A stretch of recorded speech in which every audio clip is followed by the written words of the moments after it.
Hello everyone, this is Killenberg. Today I'm going to be reviewing Friday the 13th, Part 2. So 2 months after the events of the first movie, Alice is in her apartment. Pamela's head is in her refrigerator, and she's murdered. 5 years later, a guy named Paul Halt hosts a counselor training camp near Camp Crystal Lake. The other people are Sandra, her boyfriend Jeff, Scott, Terry, Mark, who's in a wheelchair, Vicky, Ted, and Paul's assistant, Ginny Field. Around the campfire, Paul tells them the legend of Jason Voorhees.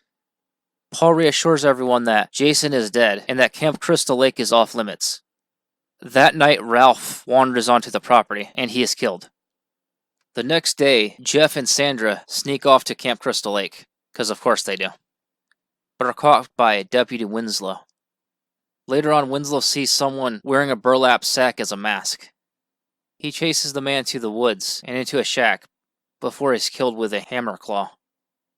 Paul offers them one last night in the town, before they begin training. 6 stay, including Jeff and Sandra, because they're being punished. Ginny talks about Jason. Paul dismisses what she says, because he says that Jason is nothing but an urban legend. Meanwhile, the assailant is killing the counselors. Scott has his throat slit with a machete, while caught on a rope trap. Terry is actually killed off screen. Mark gets his machete slammed into his face, and falls down a flight of stairs. Then the killer impales Jeff and Sandra with a spear.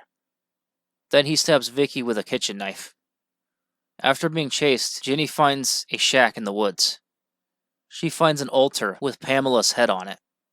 She realizes that Jason is the killer.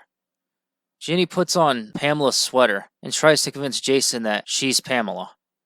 It seems to work until Jason spots his mom's head. Paul appears and attacks Jason, but Jason overwhelms him. Before Jason can kill Paul with a pickaxe, Ginny picks up the machete and slams it into Jason's shoulder. They return to the cabin. They think Jason's at the door, but when they open it, it's Terry's dog Muffin. But then an unmasked Jason bursts through the window and grabs Ginny. Then she wakes up and she's being put in an ambulance. She calls out for Paul, but he's nowhere to be seen.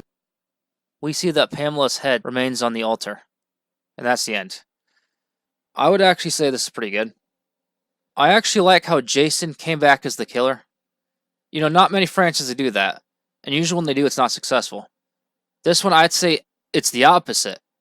Yeah, I did like Jason come back and, becoming the killer. You could also say he got revenge for his mom. Alright, I hope you enjoyed my review of Friday the 13th, Part 2.